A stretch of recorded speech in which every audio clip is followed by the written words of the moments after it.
कंवारी ननद। अंजलि की उम्र लगभग 30 साल हो चुकी थी। वो एक स्कूल में टीचर की जॉब करती थी।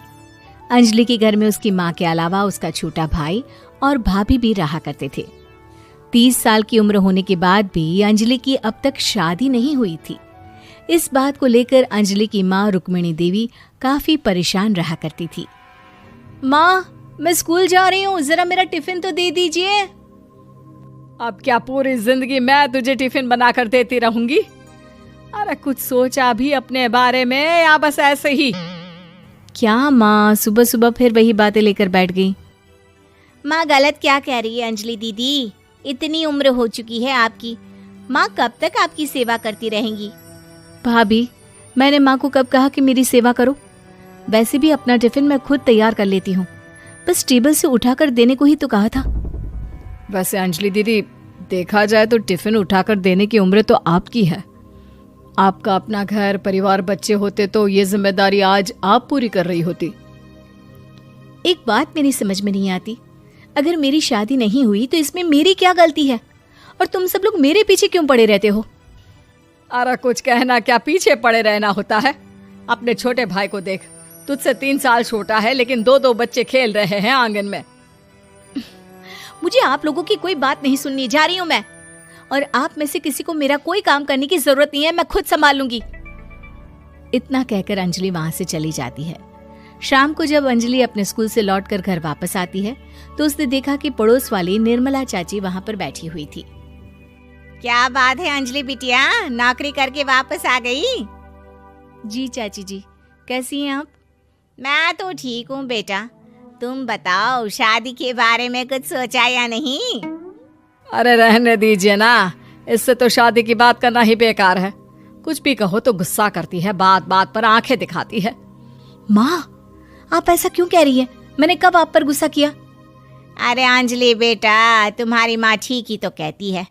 30 की होने आई हो, अब तुम्हें भी शादी वादी कर लेनी चाहिए।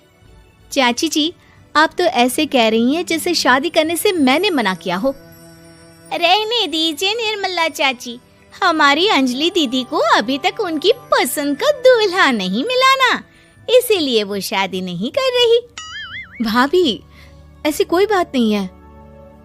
अरे तो फिर क्या बात है? तुम्हारी माँ ने तुम्हारे लिए इतने रिश्ते ढूंढे लेकिन तुम्हें कोई पसंद ही नहीं आता।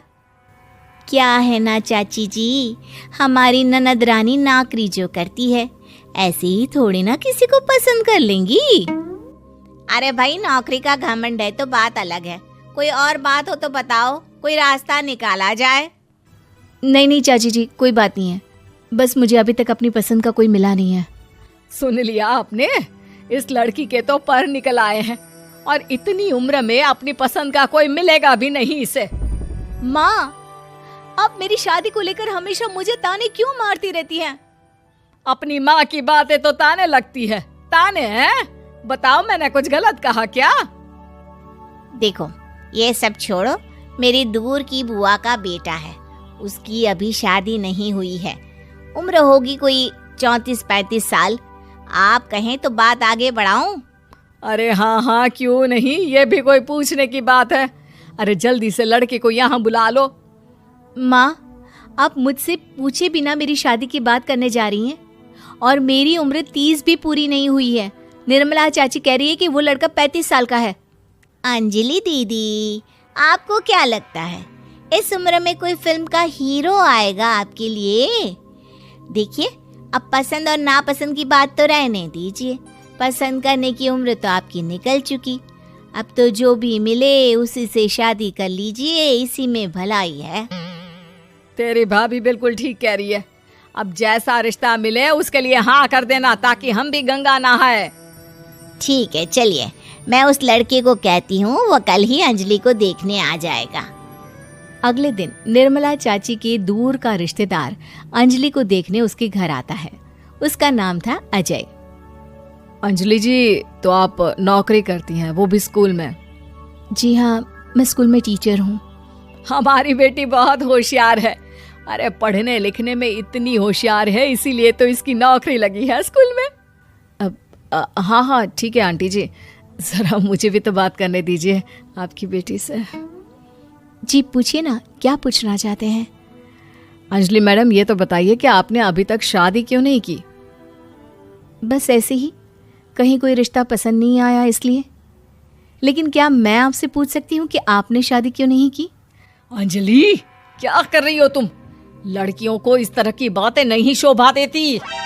रहने दीजिए आंटी जी, आपकी बेटी काफ़ी पढ़ी लिखी है, मैं उनके सवाल का जवाब दे ही देता हूँ।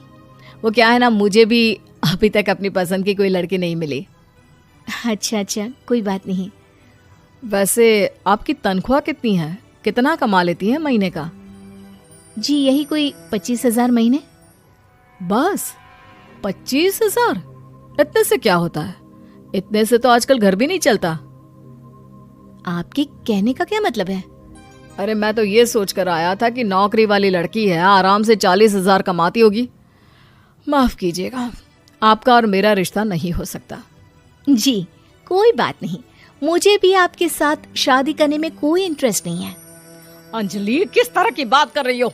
घर आए रिश्ते को ठुकरा रही हो तुम। दीदी, अब इस उम्र में आपको इतनी अकड़ नहीं दिखानी चाहिए। अच्छा खासा रिश्ता हाथ से निकल गया, कहीं ऐसा ना हो कि जिंदगी भर कुंवारी ही रह जाओ आप। कुछ दिन और ऐसे ही निकल जाते हैं और अंजलि की शादी कभी नहीं होती। अंजलि के परिवार वाले बिंदास उसे ताने मारते रहते हैं, लेकिन अंजलि एक बड़ी नौकरी की तैयारी करती है और उसमें सिलेक्ट होने के बाद अंजलि को एक बहुत बड़ी नौकरी मिल जाती है। अब तो दीदी के नखरे और भी ज्यादा बढ़ जाएंगे भाई। अब तो इतनी बड़ी नौकरी जो लगी है, अब इनकी शादी होने से रही। माँ, मुझे नौकरी के लिए दूसरे शहर जाना पड़ेगा। आप जानती हैं ये बहुत बड़ी जॉब है और इसमें पैसे भी बहुत ज्यादा मिलेंगे। अच्छा, कितने पैसे मिलेंगे बेटा? माँ, मुझे हर महीने 90,000 सैलरी मिलेगी। क्या? अरे वाह वाह, ये तो बहुत अच्छी बात है। लेकिन फायदा क्या? कितने भी पैसे मिले, शादी तो हुई नहीं ना तुम्हारी। अंजलि नौकरी करने के लिए दूसरे शहर में चली जाती है और जब कुछ महीनों के बाद वो वापस घर आती है तो उसे अपने पति के साथ देखकर उसके घर वाले हैरान रह जाते हैं। अरे अंजलि, तूने शादी कर ली और हमें बताया तक नहीं। और दामाद जी करते क्या हैं? इतनी बड़ी कार है उनकी। माँ, मैं आपको सब कुछ बताना चाहती थी, लेकिन आप सबके ताने सुनकर बहुत दुखी हो गई थी और इसलिए मैंने अपनी पसंद से शादी कर ली। मेरे पति मेरे साथ ही ऑफिस में नौकरी करते हैं और बहुत बड़े अफसर हैं। और एक बात बताऊं माँ, आज मैं बहुत खुश हूँ।